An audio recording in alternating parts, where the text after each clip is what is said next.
I sat behind the frosted glass of the conference room, listening to my only son laugh as if he had just won the lottery. Finally, it is time to split Mom's $8 million, Mark told the lawyer, convinced I was too frail to leave my bed. He thought I was dying, but he did not know I was right there, waiting to walk through the door and destroy the future he had already spent in his head. My name is Eleanor Whitford, and at 67 years old, I was currently sitting in a small, windowless observation room, invisible to the people who claimed to love me. Through the one-way frosted glass that separated us, I heard my son's voice drift into the hallway, loud and unashamed. The conference room of the Harbour and Finch Legal Group was located in a renovated red brick building in downtown Hamilton, Ohio. It was a space designed to intimidate, filled with the scent of lemon polish and old paper. From my hidden vantage point, I watched the feed on a small, high-definition monitor. I could see the long mahogany table, the pitcher of ice water sweating on a coaster, and the thick, leather-bound folder sitting squarely in front of the empty head chair. The gold lettering on the cover was legible even on the screen. Last Will and Testament of Eleanor M. Whitford. Mark leaned back in his chair, loosening his tie as if he had just finished a marathon.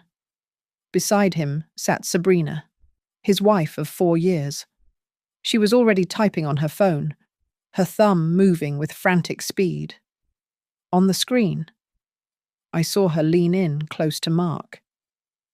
"We need to list the house immediately," she whispered, though the high-quality microphone picked up every syllable.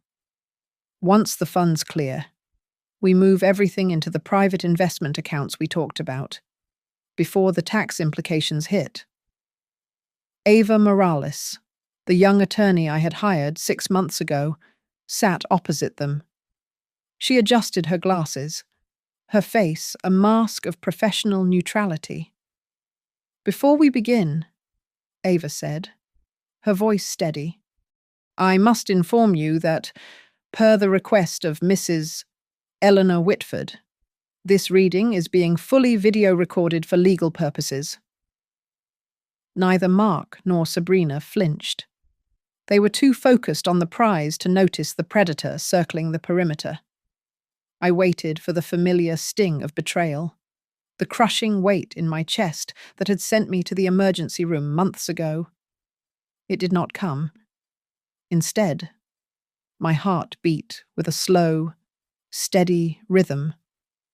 The grief was gone, burned away by a cold, calculating resolve. I was no longer the mother who had baked cookies and paid for college tuition.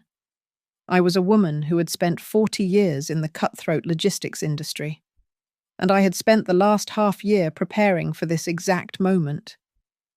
Mark drummed his fingers on the table, checking his watch.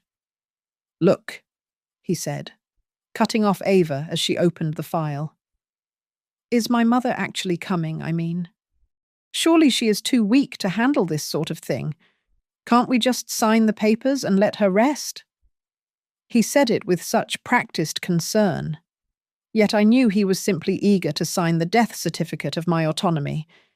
He had bound himself to the narrative that I was dying, that I was a vegetable waiting to be harvested.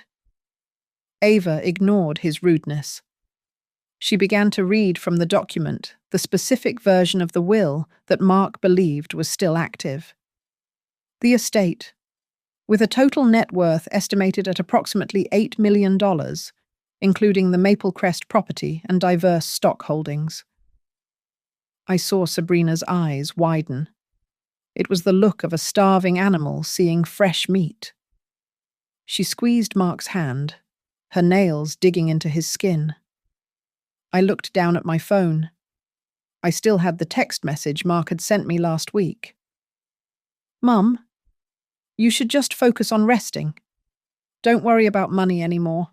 I will handle everything."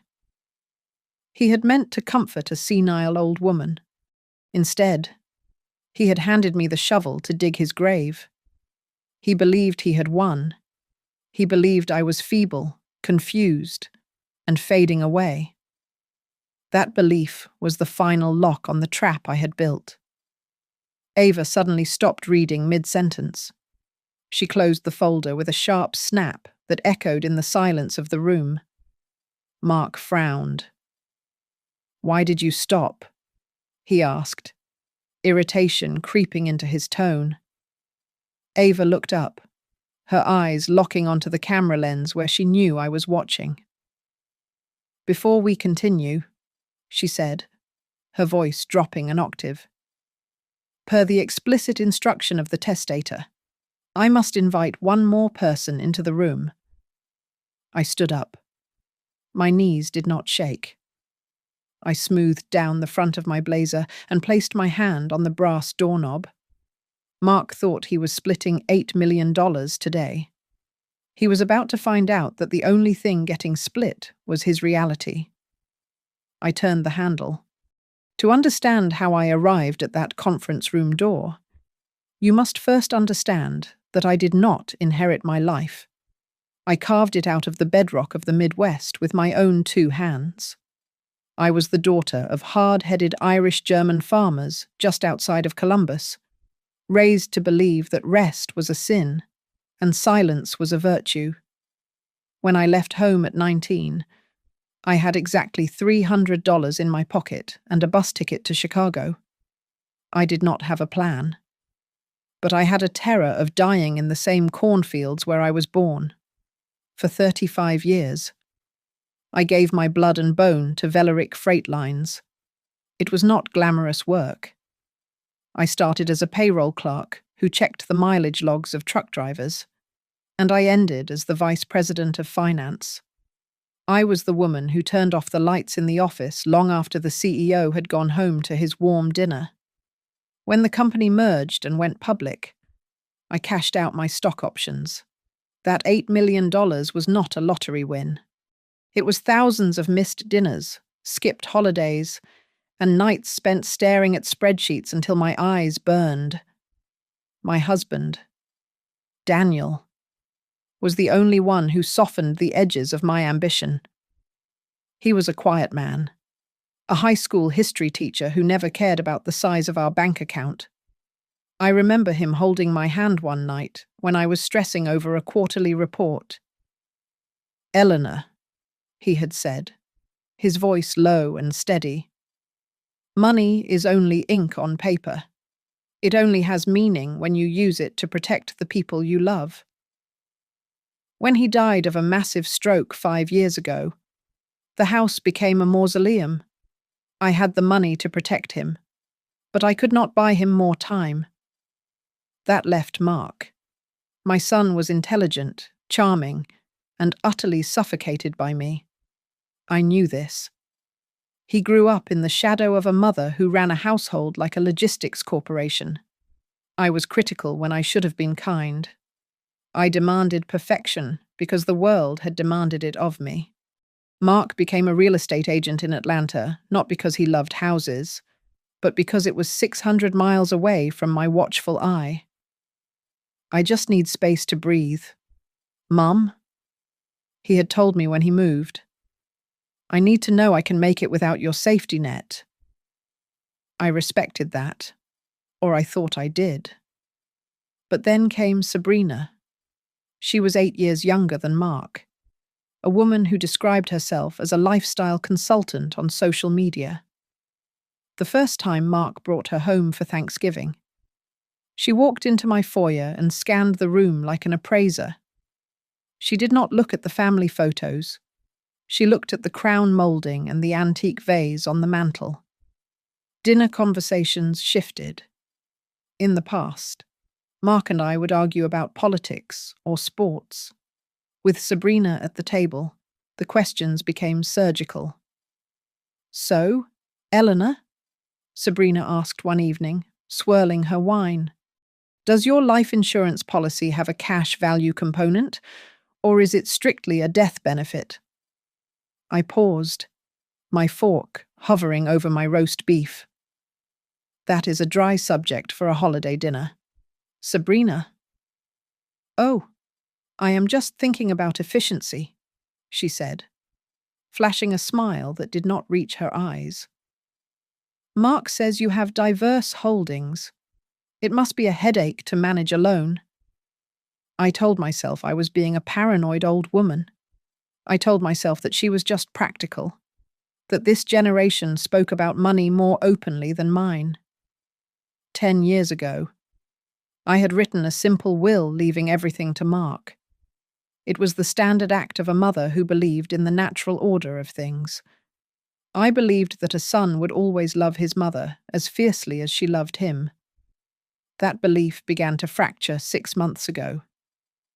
I was going through my old phone records when I saw a call to my former financial advisor, a man named Gary who had retired but still took my calls. I called him just to catch up. It was good to hear from Mark last week. Gary said casually, though I had to tell him I could not help with the transfer he wanted. My blood ran cold. What transfer? Gary. He asked if there was a way to move a portion of your liquid assets into a joint account with him, Gary said, his voice hesitant. He said you were finding the management burdensome. I had never said that. I had never even thought that. Did he? I asked, keeping my voice light. Well, you know how boys worry. I hung up the phone and sat in the silence of my kitchen. Mark was not waiting for me to die. He was actively looking for a way to bury me while I was still breathing. That was the moment the mother in me went into hibernation, and the vice president of finance woke up. 2 weeks later, on a Tuesday evening, I drove over to Mark's new house in a quiet subdivision outside of Hamilton. I had a spare key he had given me years ago, back when he still looked at me like a mother rather than a bank vault. I let myself in quietly, intending to surprise them with a basket of fresh peaches I had picked up at the market. The house was dark, except for the light spilling from the kitchen down the hallway. I was about to call out his name when I heard Sabrina's voice, sharp and cutting like broken glass. She has nearly $8 million sitting there doing absolutely nothing. Mark, Sabrina said. I stopped dead in my tracks, my hand gripping the banister of the staircase. Meanwhile, we are drowning in this mortgage, and you are terrified to ask for a cent. How long do you intend to wait until we are bankrupt? I held my breath. For the first time in my life, I heard my life's work, my blood, sweat, and 35 years of sacrifice spoken of not as a legacy, but as a trophy waiting to be claimed. It is not that simple. Brina, Mark replied. I could hear the clink of a bottle hitting a glass. She is stubborn. You know that. That is why we stop asking. Sabrina snapped. We take control. For her own good. I stood frozen in the shadows of the hallway. The peaches in my basket felt suddenly heavy, like stones. I have the appointment set up, Mark said, his voice lower now, sounding almost ashamed, yet resolved. Dr. Evans is willing to make the assessment. Once he signs off that she lacks the capacity to manage her own finances, the lawyers handle the rest. I become the legal guardian. We can consolidate everything then. I backed out of the door silently, my heart hammering against my ribs, not with fear, but with a cold, terrifying clarity. The next morning, Mark arrived at my doorstep with a smile that did not quite reach his eyes. He told me he was taking me to a specialist in Dayton for a routine memory checkup, claiming it was a new requirement for my insurance. I played along. I sat in the passenger seat of his car, talking about the weather, while he drove me to my own execution. The office in Dayton was sterile and smelled of antiseptic. Dr. Evans was a man with cold hands and a condescending smile.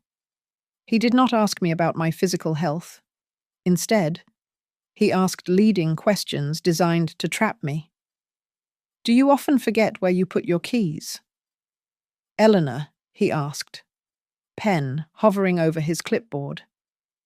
Do you ever feel confused when looking at your bank statements? Everyone forgets keys occasionally. Doctor, I said, keeping my voice level.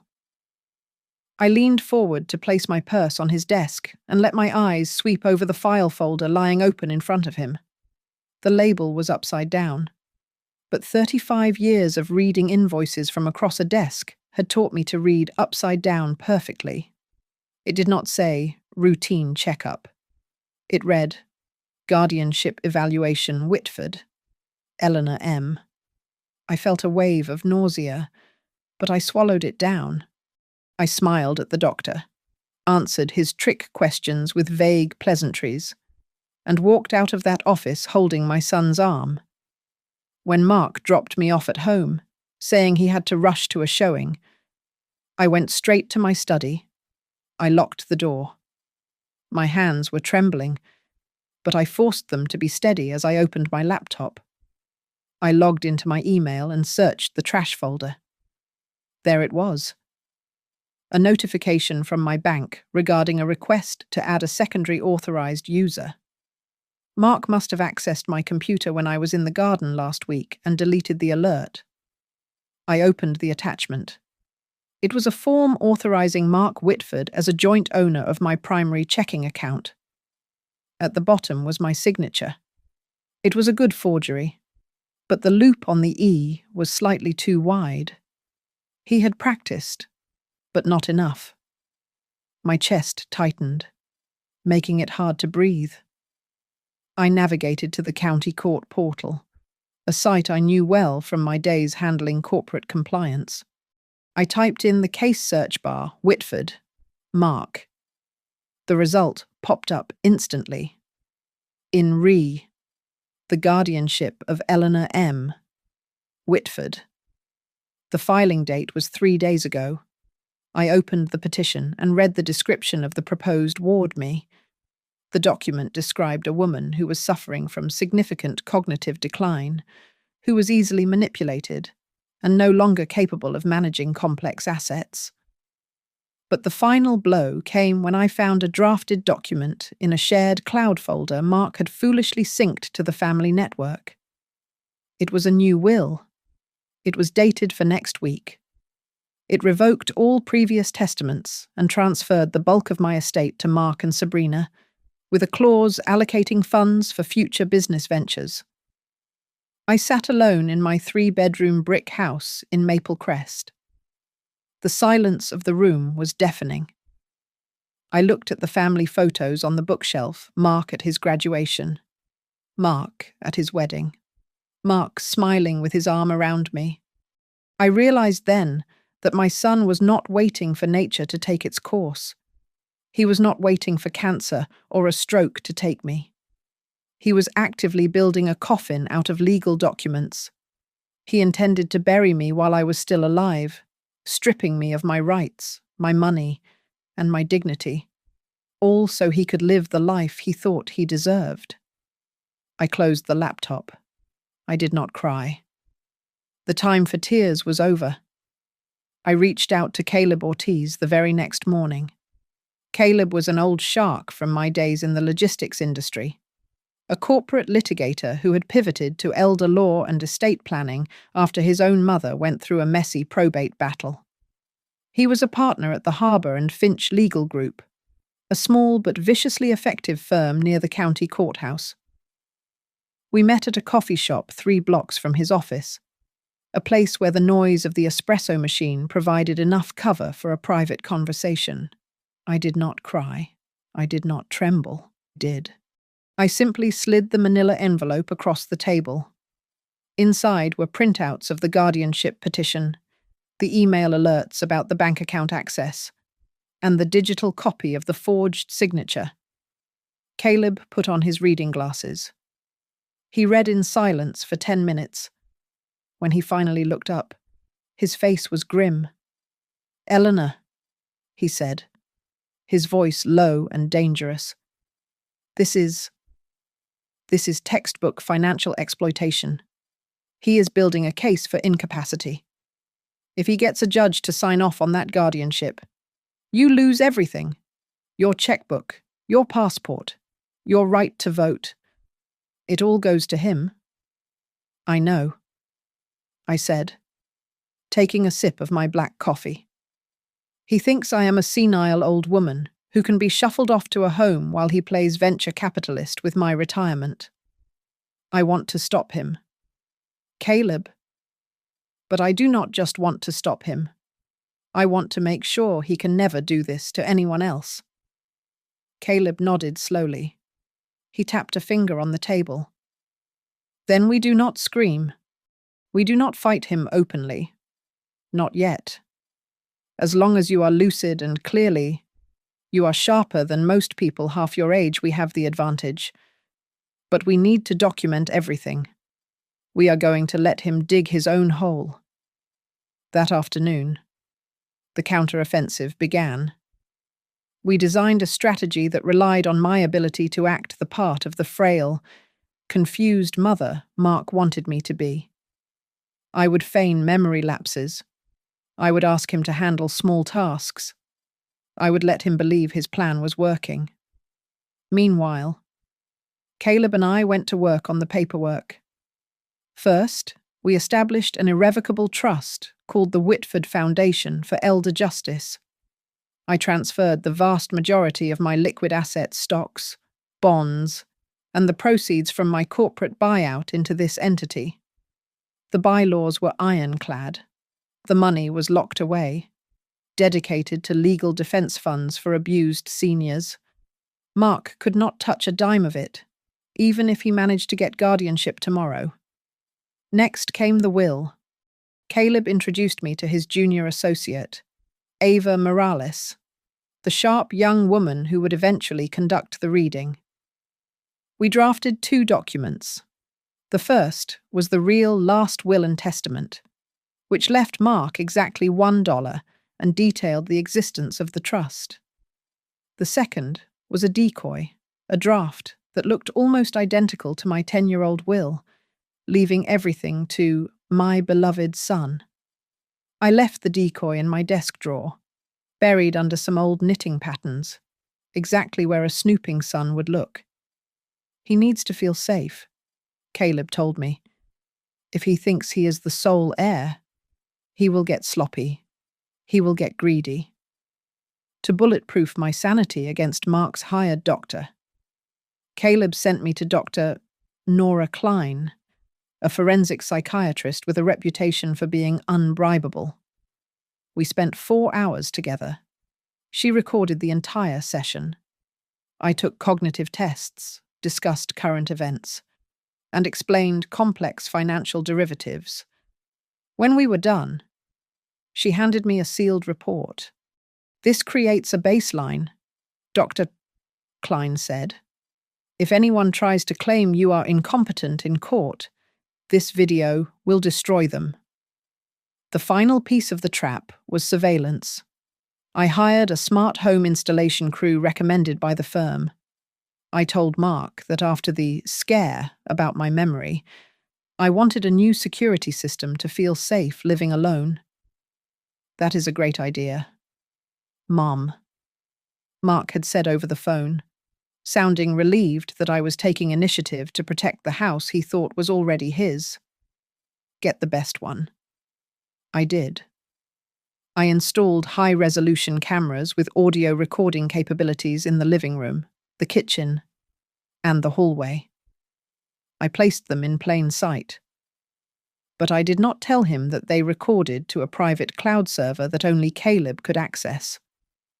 Finally, I filed a preemptive affidavit with the State Department on aging. It was a statement of capacity and alert against abuse.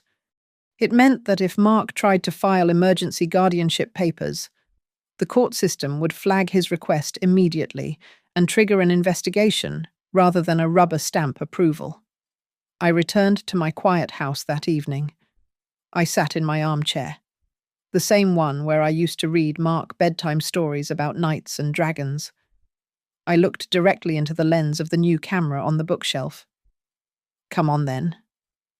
"Mark," I whispered to the empty room. "I am ready for you." The net began to tighten, not around me, but around the man who called himself my son. Mark moved into the execution phase of his plan with the subtlety of a sledgehammer. He started calling me daily, not to ask how I was feeling, but to demand access to the digital infrastructure of my life. "Mum, look, it is just easier if I handle the bills," Mark said over the phone one Tuesday, his voice tight with suppressed impatience. "Just give me the password for your main email and the banking login. I will set up autopay so you do not have to worry your tired head about it." I played my part. I sat at my kitchen table, the phone on speaker, while the high-definition camera hidden in the spine of a hollowed-out encyclopedia recorded every second. "Oh, Mark, I think I wrote it down somewhere," I said, making my voice quaver. "Is it the one with the capital E or the lowercase e? I just get so confused lately." "It is capital E, Mom," Mark snapped, then quickly softened his tone, though the irritation vibrated through the line. "Sorry, I just want to help you. Just read me what is in your notebook." I gave him 3 wrong passwords in a row. I listened to him huff and sigh, muttering under his breath about how difficult I was becoming. Every sigh, every flash of temper, was another brick in the wall of evidence I was building. Sabrina played the good cop, though her version was laced with poison. She called me on FaceTime 3 times a week. She would sit in her designer kitchen, sipping green juice, her face a mask of concern. "Did you take your heart medication, Eleanor?" she would ask. Then, invariably, the conversation would pivot. "Mark and I were looking at Green Oaks yesterday. It is such a lovely facility. They have nurses there 24 hours a day. You would have your own room, and you would never have to worry about maintenance or cooking again. It is really the best option for someone in your condition." She never defined what my condition was. She didn't have to. In their minds, my condition was simply being alive and in possession of the money they wanted. The trap snapped shut on a rainy Saturday afternoon. Mark arrived at my house with a leather portfolio tucked under his arm. He looked like a businessman closing a deal, not a son visiting his mother. "These are just some temporary authorizations," Mark said, spreading a stack of papers on the coffee table. "Since you are having trouble with the passwords, this just lets me talk to the bank for you. Strictly for paying the utilities and the property tax." I reached into my pocket and put on an old pair of reading glasses I hadn't worn in 5 years. The prescription was wrong, making the text blur into grey smudges. "My eyes are so bad today. Mark," I said, leaning back. "Can you read this section to me? The one in the bold print right there." I pointed a trembling finger at a paragraph that explicitly granted the attorney-in-fact the power to liquidate real estate assets and access all investment portfolios without restriction. Mark looked at the paper. Then he looked at me. He licked his lips. The camera in the corner captured the bead of sweat on his temple. "It just says," Mark started, his voice steady. "It says I can pay the electric bill and the water bill if you forget. That is all it is. Mom, standard stuff." He looked me in the eye and lied. He stripped me of my rights and told me it was for my own good. "All right," I whispered. "I trust you, Mark." I signed the papers. But I did not sign his papers. In the confusion of shuffling documents and looking for a pen, I had swapped his stack for the decoy set Caleb had prepared. The documents I signed looked identical to Mark's, but the fine print limited his authority to a single testimony account I had opened at a credit union with $5,000 in it. Mark tucked the papers into his portfolio, his hands shaking slightly with adrenaline. He thought he had just won the lottery. Meanwhile, Sabrina was busy painting their masterpiece of victimhood online. I watched a video she posted to her social media stories. She was sitting in her car, wiping away a fake tear. "It is just so hard," she told her phone camera. "We are carrying so much financial weight right now, trying to care for a sick parent who refuses to get help. We are drowning, but we do it for family." The neighbors were not spared either. Mrs. Gable, who lived 2 doors down, stopped by to return a casserole dish and told me, looking uncomfortable, that Mark had spoken to her over the fence. "He told me you are starting to wander," she said gently. "He said you sometimes do not know where you are. Eleanor, if you need help." I showed Mrs. Gable my journal, where I had recorded every meal, every conversation, and the exact time Mark had told her that lie. She left, looking furious on my behalf. Another witness secured. But the final straw came 3 nights later. Mark stopped by unexpectedly. He had been drinking. He did not yell, but there was a looseness to him, a sloppy arrogance. He sat on my sofa, staring at the ceiling. "You know, Mom," Mark said, his words slurring slightly, "with $8 million, my life would be different. I could be someone. I would not have to bow and scrape to these idiots in the office. I am sure you would do great things," I said softly. He looked at me, but his eyes were empty of affection. "I just need the capital. And you are just sitting on it." After he stumbled out into the night, I locked the door. I went to my laptop and pulled up the footage from the living room camera. I watched my son lie to me about the power of attorney. I heard him reduce my life's work to capital that I was wasting by merely existing. I felt a sharp, physical pain in my chest, the heartbreak of a mother losing her child. But beneath it, there was a profound sense of relief. The doubt was gone. The guilt was gone. I was no longer a mother protecting her cub. I was a prosecutor reviewing the evidence, and the case against Mark Whitford was airtight. The legal counterattack began with the silence of a paper cut. Caleb filed a formal objection to Mark's guardianship petition at the Hamilton County Courthouse, attaching the sealed report from Dr. Nora Klein. The evidence of my complete mental competency was so overwhelming that the presiding judge issued an immediate stay on the proceedings. To Mark, it likely looked like bureaucratic red tape, a standard delay in a clogged system. He did not know that he had just hit a wall of reinforced steel. 2 days later, Renee Foster sat at my dining room table. She was an investigator from Adult Protective Services, a woman with eyes that had seen every variation of human greed. She watched the footage of Mark lying about the power of attorney. She read the emails where he discussed consolidating assets with Sabrina. She flipped through my diary entries detailing the gaslighting. "Mrs. Whitford," Renee said, closing the file with a heavy sigh. "This is not negligence. This is predation. We have grounds to open a case for suspected financial abuse by a first-degree relative. I want him stopped," I said, my voice steady. "But I want it done right."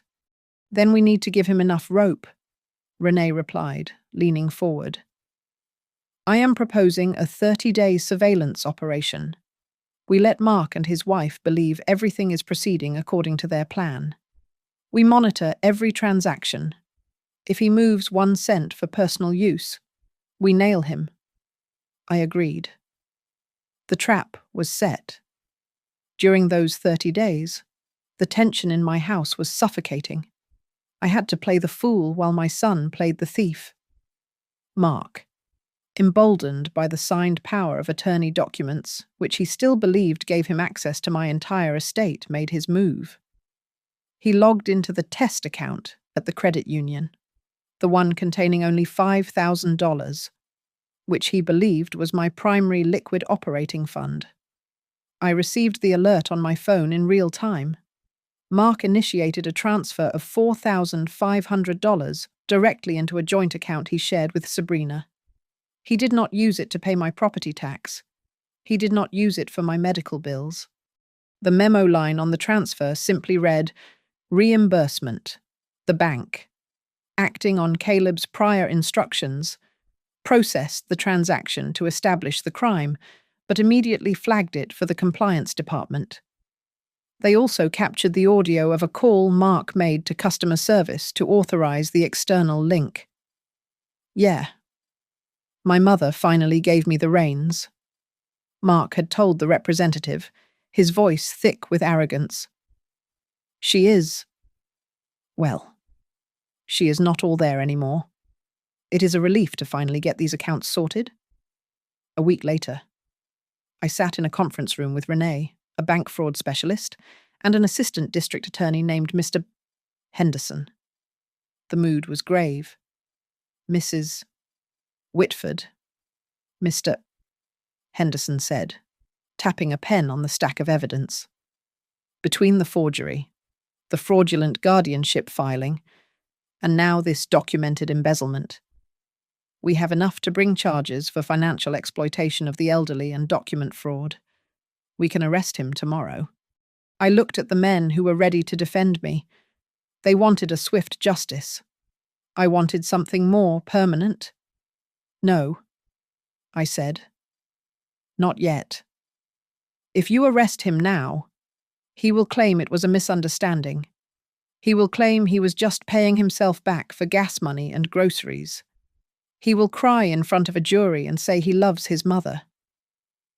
What do you want to do? Renee asked. I want him to walk into that will reading thinking he owns the world, I said, feeling the cold anger settle in my bones. I want him to state his intentions on the record, in front of witnesses. I want him to go to the very end of the road he chose so that when he falls, he cannot climb back up. The prosecutor nodded slowly. We can wait, but be careful. Eleanor.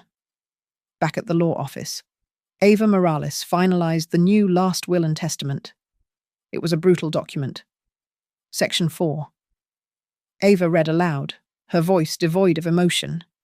I hereby leave to my son, Mark Daniel Whitford, the sum of $1. This amount is not an oversight, but a reflection of the value he placed on our relationship.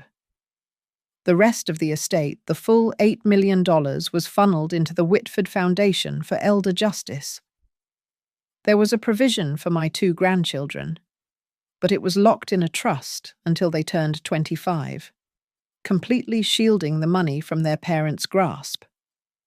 I sat in front of the camera Ava had set up to record the signing ceremony. This was the final nail. I picked up the pen. I am signing this of my own free will. I said to the lens, my voice clear and strong. I know exactly what I am doing. I am choosing to punish the people who saw me as nothing more than an accounts receivable column. I signed my name. The ink was black and permanent. The trap was primed. Now, all I had to do was die, or at least let my son believe I was close enough to death to make his move. A week before the final confrontation, my heart gave a warning stutter. It was angina, a sharp, squeezing pain that sent me to the emergency room for an overnight observation. It was not a heart attack, but to my son. It looked like the starter pistol for a race he had been waiting to run. While I lay in the hospital bed, hooked up to monitors, I saw Mark typing furiously on his phone in the hallway. He posted a dramatic update to the extended family group chat, claiming that Mum is in critical condition.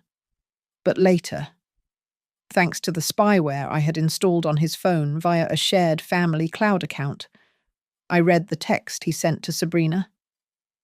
"It looks bad," he wrote. "This might be happening sooner than we thought. Be ready to fly up." I did not feel fear. I felt an icy resolve. I realized that my own mortality was the perfect bait. As soon as I was discharged, I called Caleb and Ava. "It is time," I told them. "Let us close the trap."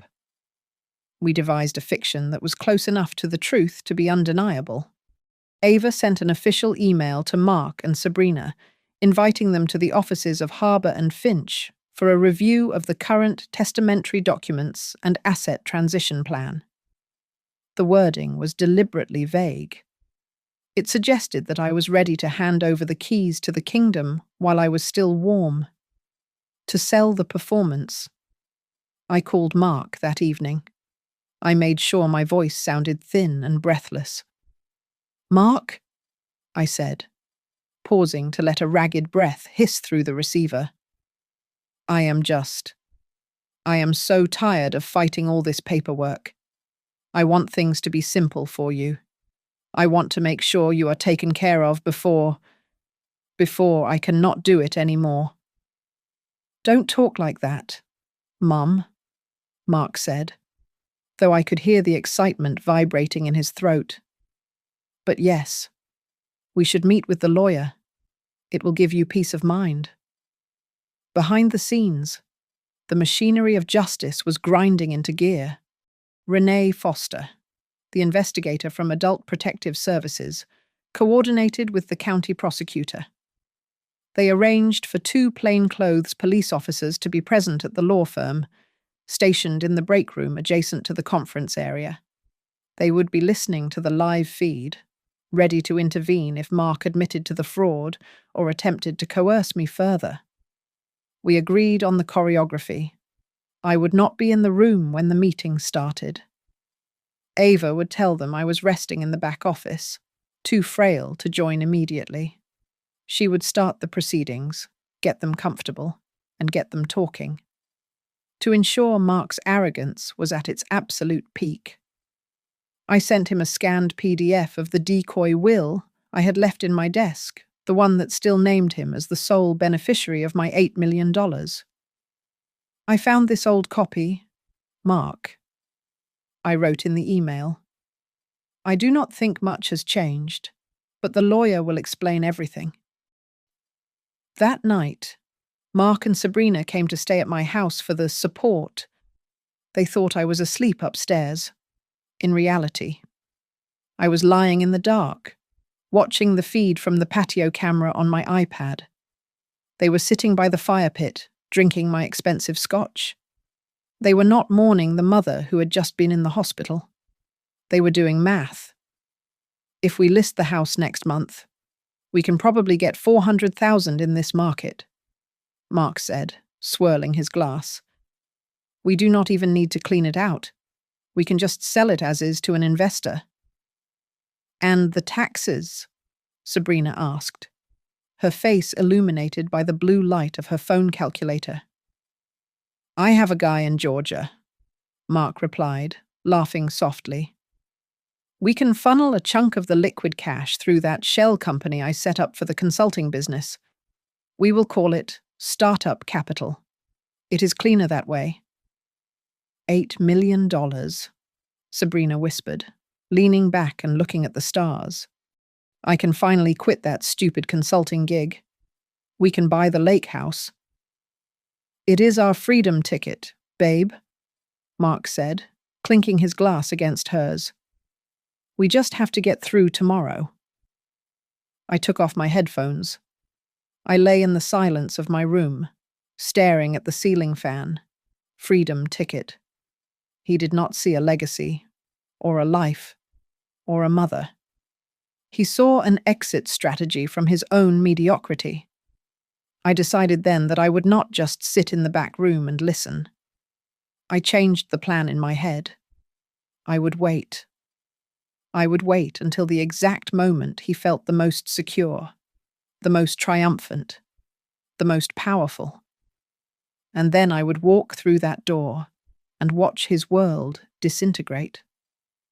The morning sun filtered through the blinds of the Harbour and Finch conference room, casting long, sharp shadows across the mahogany table. Ava Morales met Mark and Sabrina in the lobby. She was professional, her expression unreadable as she guided them down the hallway. "The purpose of today is primarily clarity," Ava said, opening the heavy oak door. "Mrs. Whitford wanted to ensure you understood the full structure of the estate to avoid any administrative complications down the road." Mark did not hesitate. He walked straight to the head of the table, pulling out the high-backed leather chair that was usually reserved for the senior partner. He sat down with a heavy sigh of satisfaction, adjusting his suit jacket as if he were settling onto a throne. Sabrina sat to his right, immediately unlocking her phone and opening a note-taking app. "Let us skip the pleasantries. Ava," Mark said, leaning forward and steepling his fingers. "My mother is resting in the back, I assume? Or did she decide to stay home? Let us just go straight to the numbers. I need to know what kind of liquidity we are dealing with immediately." Ava sat at the opposite end, opening the thick file folder with deliberate slowness. She pulled out the document I had provided the decoy. "Per the last will and testament executed 10 years ago," Ava began, her eyes scanning the page. "The estate includes the primary residence at Maple Crest, the unsold stock options from Veloric Freight Lines, and the accumulated savings in the primary investment accounts." I watched on the monitor in the next room. I saw the tension drain from Mark's shoulders. He looked at Sabrina, and she gave him a small, tight smile of victory. She began typing furiously, likely calculating the commission on a house she did not own. Ava looked up over the rim of her glasses. "Based on current market valuations, the total estimated worth of the estate is approximately $8 million. The air in the room seemed to shift. Sabrina let out a breath she must have been holding for years. She leaned close to Mark, her voice a harsh whisper that the microphones picked up clearly. "Oh, thank God. Finally. We are out of the hole. No more juggling credit cards." Mark chuckled, a sound devoid of grief. He sat back, spreading his arms wide as if embracing the room. "Finally," he said, his voice booming with the confidence of a man who believes he is untouchable. "Finally, it is time to split Mom's $8 million. Ava froze. She did not turn the page. She simply stared at him, her gaze unwavering. The silence stretched out, thick and uncomfortable. "Mr. Whitford," Ava said softly, "are you certain you want that statement to be the primary reflection of your sentiments today? On the official record." Mark waved his hand dismissively. "Put it on the record. I do not care. It is the truth. Why pretend otherwise? It is what we have all been waiting for." In the observation room, I felt a physical blow to my chest, sharp and agonizing. Hearing the words was different than suspecting them. It was the final severance of the umbilical cord. I closed my eyes for a second, breathing through the pain, and then I stood up. I smoothed the front of my navy blazer. My hands were cold, but they were steady. The grief evaporated, replaced by the cold steel of necessary action I walked to the connecting door. Inside the conference room, Ava closed the decoy folder. "Very well," she said. "Then before we proceed any further, per the specific request of the testator, I must invite one more person into the room." Ava looked past Mark and nodded at the door behind him. I opened it and stepped inside. The sound of the door latch clicking was loud in the silent room. Mark spun around in his chair. When he saw me, the colour drained from his face so fast it looked like he had been slapped. He did not stand up out of respect. He scrambled up in panic, his chair screeching against the floorboards. "Mum!" Mark stammered, his eyes darting from me to the door as if looking for a ghost. I thought, "Ava said you were—" "I am right here, Mark," I said. My voice was not the frail whisper I had used on the phone yesterday. It was the voice of the woman who had negotiated union contracts and managed million-dollar logistics fleets. Sabrina dropped her phone on the table with a clatter. "Eleanor, we were just joking," she said, her voice climbing an octave in desperation. "Mark has a terrible sense of humour. You know that. We didn't mean—" I did not look at her. I kept my eyes locked on my son. I walked to the empty chair opposite him and stood there, gripping the back of it. Ava did not speak. She simply reached into her briefcase and pulled out a small digital voice recorder. She placed it in the center of the mahogany table and pressed the play button. The audio was crisp and undeniable. Mark's voice filled the room, echoing off the walls, stripped of all excuses. "Finally, it is time to split Mom's $8 million. The recording clicked off. The silence that followed was heavy enough to crush bone.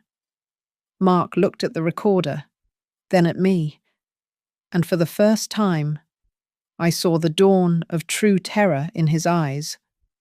I did not scream. I did not throw the pitcher of water at him, though the urge rippled through my muscles. Instead, I pulled out the chair opposite my son and sat down with the slow, deliberate movements of a judge taking the bench. I folded my hands on the table. "Good," I said, my voice cutting through the thick silence like a scalpel. "At least now we have a common language. To you, I am $8 million, nothing more, nothing less." Mark opened his mouth, but no sound came out. He looked at the recorder, then at me, his face glistening with a sheen of cold sweat. Ava stepped forward, removing the decoy file from the table and sliding it into a shredder bin in the corner. "Mr. Whitford, Mrs. Whitford," she said, addressing them with clinical detachment. "The document you believed to be active was legally revoked 6 months ago. The new will, which supersedes all previous drafts, has been filed with the county clerk alongside a certificate of independent legal review." She placed a tablet on the table. On the screen, a video played. It was me, sitting in this very room months ago, reading the revocation clause with absolute clarity, answering Dr. Klein's questions about my assets to prove my competency. The door behind me opened again. Renee Foster walked in. She did not look like a social worker today. She looked like a prosecutor. She carried a thick accordion folder, which she dropped onto the polished mahogany with a heavy thud. "I am Renee Foster, an investigator with Adult Protective Services," she announced. She spread a series of photographs across the table. They were high-resolution scans of the forged bank signature card, the email authorization Mark had sent from my hacked account, and the transaction log showing the transfer of $4,500 from the test account to his joint account. Mark stared at the papers. His hands began to shake violently. "Mum? Mum? You agreed to this," he stammered, looking at me with wide, pleading eyes. "You told me to help you pay the bills. You said you could not handle it?" Renee did not speak. She simply tapped the tablet screen again. A new video loaded. It was the footage from my living room, the day Mark brought the power of attorney papers. The audio was crystal clear. "Can you read this section to me?" "The one in the bold print right there," my voice on the recording asked. "It just says, it says I can pay the electric bill and the water bill if you forget. That is all it is." "Mum," Mark's voice replied. In the video, the camera zoomed in on the document in his hand, clearly showing the bold text authorizing the liquidation of real estate.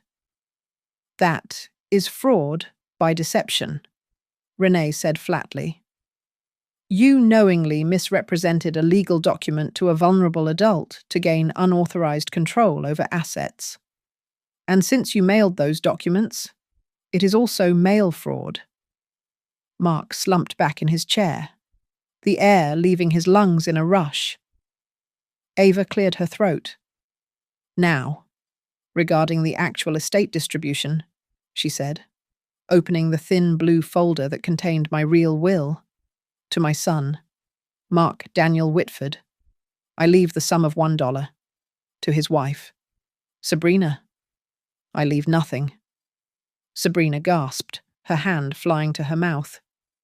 "The entirety of the remaining estate," Ava continued, "is transferred immediately into the Whitford Foundation for Elder Justice. A separate educational trust has been established for your 2 children, but the terms are strict. Neither of you will have access to the principal or the interest. The funds will be managed by an independent trustee until the children reach the age of 25. Sabrina stood up so abruptly, her chair tipped over. "You are cruel," she screamed, her face twisting into a mask of ugly entitlement. "You are a sick, vindictive old woman. You want to destroy this family just to prove a point." I looked at her, and I felt absolutely nothing. The family was destroyed the day you 2 sat in my kitchen and calculated which nursing home would make it easiest to siphon my accounts, I said calmly. Renee turned to Mark. "Mr. Whitford, your petition for guardianship has been suspended by the probate court as of this morning. Furthermore, the district attorney has authorized a criminal investigation into your activities. The charge is financial exploitation of the elderly, a 3rd-degree felony, along with multiple counts of forgery." The fight went out of Mark instantly. He dissolved. The arrogant man who had laughed about splitting my money vanished, replaced by a terrified child. Tears streamed down his face. "Mum, please," he begged, reaching across the table to grab my hand, but I pulled it back. I was panicked. The debts were piling up. It was Sabrina. She kept pushing for the new house. She kept saying we deserved it. I never wanted to hurt you. Please, just tell them to stop. You can stop this. It was the final betrayal. Even now, he could not take responsibility. He blamed his wife. He blamed the debt. He blamed everyone but the man in the mirror. I looked at him, and my heart broke one last time. It hurt so much my eyes burned, but my voice did not waver. "I will tell the truth. Mark," I said. "The rest is up to the court." The door opened for the last time. 2 police officers in plain clothes stepped in. They did not bring handcuffs. Not yet. One of them walked over to Mark and handed him a summons. "Mark Whitford. Sabrina Whitford," the officer said. "You are being served with a notice to appear for questioning regarding the investigation into financial fraud." I turned my chair away. I stared at the blank wall. refusing to watch my son take the paper. I did not save him. I did not intervene. I simply sat there, a mother who had done her job, and let the consequences finally arrive. The trial for financial exploitation of the elderly took place 6 months later at the Hamilton County Courthouse. I walked into the courtroom wearing my best charcoal suit, my silver hair pulled back into a neat bun. I carried a cane, not because I needed it to walk, but because I liked the weight of it in my hand. Mark and Sabrina sat at the defense table. They looked like ghosts of the people they used to be. Mark was gaunt, his eyes rimmed with red, and Sabrina refused to look up from her hands, which were clenched tightly in her lap. The prosecutor did not waste time with theatrics. He simply let the technology speak for me. He projected the video clips onto the large screen. The jury watched in silence as Mark deliberately misread the power of attorney document in my living room. They listened to the recording of him bragging to a friend on the phone about how he was about to control the whole board. And then, the finale, the audio from the law office, clear and damning. Finally, it is time to split Mum's $8 million. Mark's defense attorney tried to paint a picture of a loving son under extreme economic duress. This was a family misunderstanding, the lawyer argued, sweating slightly. These were the actions of a desperate man trying to protect his mother's estate, not steal it. The prosecutor destroyed that narrative in 5 minutes. He presented the bank records showing the unauthorized transfers. He showed the emails Mark sent to the psychiatrist, coaching him to falsify the competency report. He produced the guardianship filing that described me as senile while I was still managing my own stock portfolio. When I took the witness stand, I did not cry. I told the truth. I described the cold terror of realizing my son was discussing my institutionalization in his kitchen. I spoke about the pain of seeing my signature forged on bank documents. In a quiet moment before I stepped down, the prosecutor asked me one final question. Mrs. Whitford, if your son had apologized at the beginning, would you have forgiven him? I looked directly at Mark. He looked back, his lip trembling. Maybe, I said softly. But he only apologized when he was caught holding the knife, not when he reached for the handle. The judge was unsparing. He concluded that Mark and Sabrina had acted with malice, forethought, and sophisticated intent. He sentenced them to a long period of probation and ordered full restitution of the embezzled funds. But the real punishment was the felony record. They were barred from ever holding power of attorney or fiduciary responsibility for another person again. Their careers in real estate and consulting, which relied on trust and licenses, were effectively over. After the gavel fell, Mark found me in the hallway. He looked shattered. I really thought you would never do this to me, he said, his voice cracking. I thought you would just let it go. That is the problem, Mark, I replied, adjusting my grip on my cane. You never saw me as a person. You only saw me as a cash machine that could not fight back. I reached into my purse and pulled out a folded document. It was a draft of a will I had considered signing just a year ago, a compromise will that would have still left him a generous portion of the estate. Do you see this? I asked. I ripped the paper in half, then in half again, letting the pieces fall to the courthouse floor. This is what you still had, right up until the day you filed for guardianship and forged my name.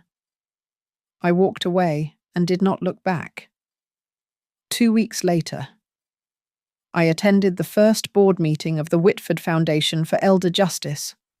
I sat around a table with other seniors who had been scammed, coerced, or silenced by their own families. I used my story not to garner pity, but to build a curriculum for free legal counseling. I turned my heartbreak into a shield for others. That evening, I sat on my porch as the sun dipped below the horizon, painting the Ohio sky in shades of purple and gold. My phone buzzed with a video call. It was my 2 grandchildren, currently staying with Sabrina's parents. "Grandma?" the oldest asked, pressing his face to the screen. Are we ever going to come to your house again?" I smiled, a genuine smile that reached my eyes. I did not talk to them about the money. I did not talk to them about the trial. "Of course you are," I promised. "I have a lot of stories to tell you. Stories about how love must always come with respect." I hung up the phone and looked out at the quiet street. If anyone ever dared to look at those children and see nothing but a walking $8 million, they would know exactly what to do. Because their grandmother had walked out of that will, reading not as a victim, but as the woman who rewrote the rules. Thank you so much for listening to my story.